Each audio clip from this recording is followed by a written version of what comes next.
Beware of deceitful sons of God in this modern church.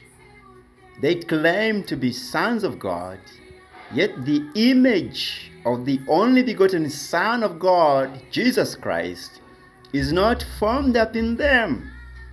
They have not humbled themselves enough to be converted unto the Lord God Almighty, the Father of spirits. They are children filled up with the flesh.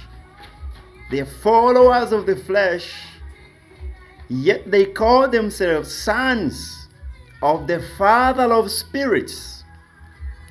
They are controlled by the lust of the eyes, lust of the flesh, and the pride of this worldly life, yet they say they are sons of God.